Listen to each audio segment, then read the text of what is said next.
He always had that little bit more vision and imagination than those around him or myself.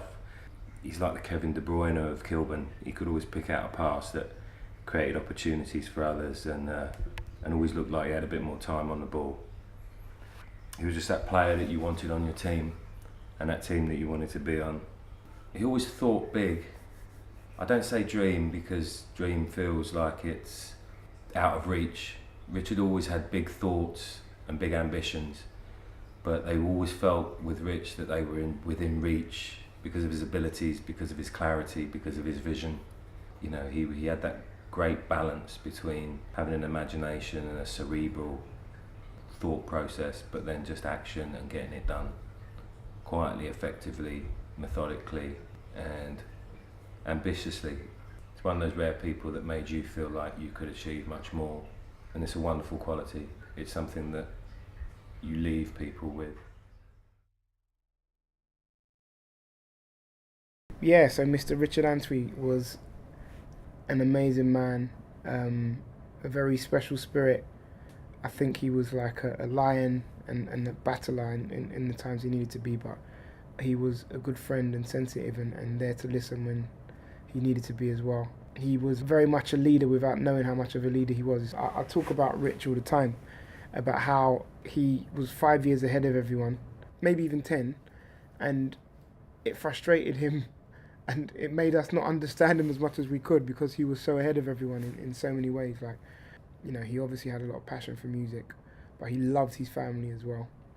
He loved his friends, he loved to laugh, and he was such an inspiring guy. Like, he was the type of guy that, especially entering an industry like this, you just feel proud to know, but luckily I had that deeper rooted friendship and relationship with him, so it was like I'd feel extra confident because I had a friend like Rich. He was that type of person that you felt you could take on the world with on your side. Professionally, as a person, you just knew that if you were rolling with Rich, everything was going to be cool.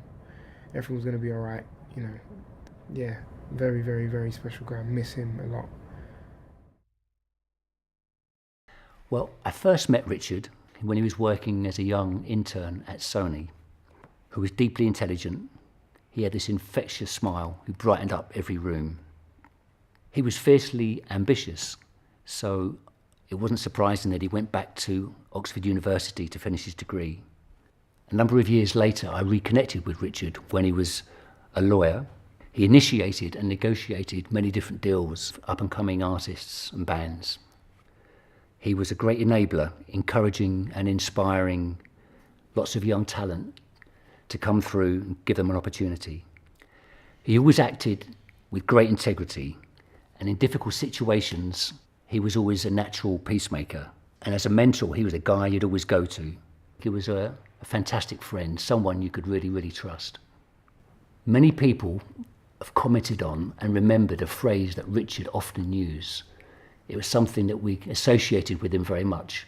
He'd say, "How can I help?" Richard, his loyalty and his wisdom and his generosity, it was a foundation for his very wide and diverse community. We felt very privileged to have had him in our lives. What message did you want to try and pass on to the audience today? Perseverance, just keep going, don't believe in yourselves, and just keep persevering. It takes time, but you know, it's as I think it was Chris who said, you know, it's a blessing to work in this industry, but it does take time, blood, sweat and tears, so yeah, just keep going with it. Cool. And finally, did you take anything away from the seminar apart from the award? It's just great to see a new generation of young people who, you know, want to be a part of such an incredible industry. So yeah, that's enough for me to know that there are people who are hungry for, Cool. you know, to be a part of it. Great. Thanks.